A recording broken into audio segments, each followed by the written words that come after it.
नमस्कार दोस्तों, आप लोगों का बहुत बहुत स्वागत है हिंदी स्टोरी 319 में।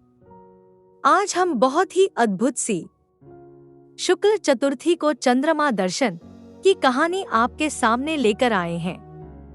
अगर आप पहली बार हमारे चैनल को देख रहे हैं तो हमारे चैनल को सब्सक्राइब कीजिए, लाइक कीजिए और कमेंट में जरूर बताएं किस तरह की कहानी आप सुनना चाहते हैं। एक बार नंदकिशोर ने सनत कुमारों से कहा कि चौथ की चंद्रमा के दर्शन करने से श्री कृष्ण पर जो लांछन लगा था वह सिद्धि विनायक व्रत करने से ही दूर हुआ था। ऐसा सुनकर सनत कुमारों को आश्चर्य हुआ। उन्होंने पूर्ण ब्रह्म श्री कृष्ण को कलंक लगने की कथा पूछी तो नंदकिशोर ने बताया, एक बार जरासंध के भय से श्री कृष्ण समुद्र के मध्य नगरी बसाकर रहने लगे। इसी नगरी का नाम आजकल द्वारिकापुरी है। द्वारिकापुरी में निवास करने वाले सत्राजित यादव ने सूर्य नारायण की आराधना की।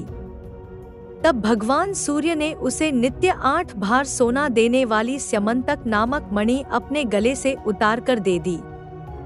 मणि पाकर सत्राजित यादव जब समाज में गया तो श्री कृष्ण ने उस मणि को प्राप्त करने की इच्छा व्यक्त की। सत्राजित ने वह मणि श्री कृष्ण को न देकर अपने भाई प्रसेनजित को दे दी। एक दिन प्रसेनजित घोड़े पर चढ़कर शिकार के लिए गया। वहां एक शेर ने उसे मार डाला और मणि ले ली। रीछों का राजा जामवंत उस सिंह को मारकर मणि लेकर गुफा में चला गया। जब प्रसेनजित कई दिनों तक शिकार से न लौटा तो सत्राजित को बड़ा दुख हुआ। उसने सोचा, श्री कृष्ण ने ही मणि प्राप्त करने के लिए उसका वध कर दिया होगा। अतः बिना किसी प्रकार की जानकारी जुटाए उसने प्रचार कर दिया कि श्री कृष्ण ने प्रसेनजित को मारकर स्यमंतक मणि छीन ली है। इस लोकनिंदा के निवारण के लिए श्री कृष्ण बहुत से लोगों के साथ प्रसेनजित को ढूंढने वन में गए। वहां पर प्रसेनजित को शेर द्वारा मार डालना और शेर को रीछ द्वारा मारने के चिन्ह उन्हें मिल गए। रीछ के पैरों की खोज करते करते वे जामवंत की गुफा पर पहुंचे और गुफा के भीतर चले गए। वहां उन्होंने देखा कि जामवंत की पुत्री उस मणि से खेल रही है। श्री कृष्ण को देखते ही जामवंत युद्ध के लिए तैयार हो गया। युद्ध छिड़ गया। गुफा के बाहर श्री कृष्ण के साथियों ने उनकी 7 दिन तक प्रतीक्षा की। फिर वे लोग उन्हें मर गया जानकर पश्चाताप करते हुए द्वारकापुरी लौट गए। इधर 21 दिन तक लगातार युद्ध करने पर भी जामवंत श्री कृष्ण को पराजित न कर सका। तब उसने सोचा, कहीं यह वह अवतार तो नहीं जिसके लिए मुझे रामचंद्र जी का वरदान मिला था।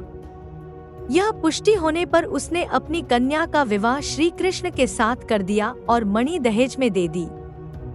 श्री कृष्ण जब मणि लेकर वापस आए तो सत्राजित अपने किए पर बहुत लज्जित हुआ।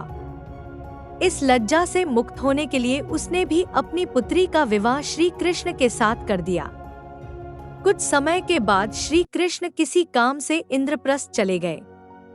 तब अक्रूर तथा ऋतुवर्मा की राय से शतधन्वा यादव ने सत्राजित को मारकर मणि अपने कब्जे में ले ली। सत्राजित की मौत का समाचार जब श्री कृष्ण को मिला तो वे तत्काल द्वारिका पहुंचे। वे शतधन्वा को मारकर मणि छीनने को तैयार हो गए।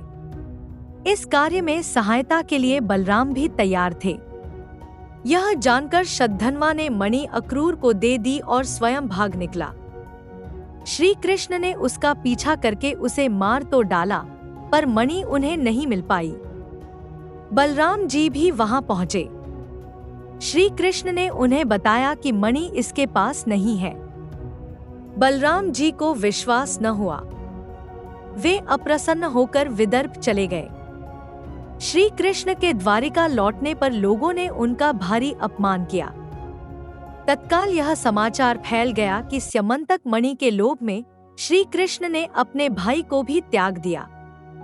श्री कृष्ण इस अकारण प्राप्त अपमान के शोक में डूबे थे कि सहसा वहां नारद जी आ गए।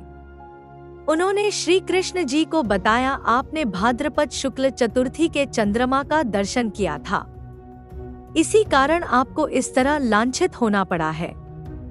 श्री कृष्ण ने पूछा, चौथ के चंद्रमा को ऐसा क्या हो गया है जिसके कारण उसके दर्शन मात्र से मनुष्य कलंकित होता है? तब नारद जी बोले, एक बार ब्रह्मा जी ने चतुर्थी के दिन गणेश जी का व्रत किया था। गणेश जी ने प्रकट होकर वर मांगने को कहा तो उन्होंने मांगा कि मुझे सृष्टि की रचना करने का मोह न हो। गणेश जी ज्यों ही तथास्तु कहकर चलने लगे। उनके विचित्र व्यक्तित्व को देखकर चंद्रमा ने उपहास किया। इस पर गणेश जी ने रुष्ट होकर चंद्रमा को शाप दिया कि आज से कोई तुम्हारा मुख नहीं देखना चाहेगा। शाप देकर गणेश जी अपने लोक चले गए और चंद्रमा मानसरोवर की कुमुदिनियों में जा छिपा। चंद्रमा के बिना प्राणियों को बड़ा कष्ट हुआ।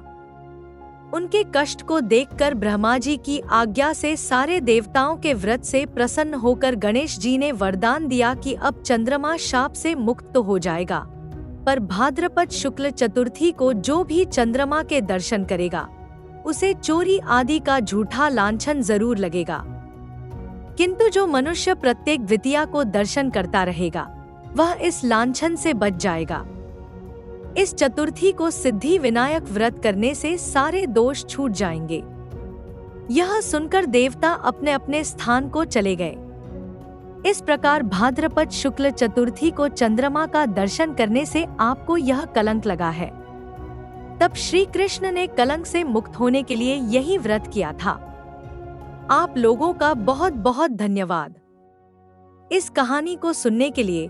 अगर आप पहली बार हमारे चैनल को देख रहे हैं, हमारे चैनल को सब्सक्राइब कीजिए और अपने विचार इस वीडियो के कमेंट पर जरूर शेयर करें और यह भी बताएं कि आगे आप किस तरह की कहानी सुनना चाहेंगे।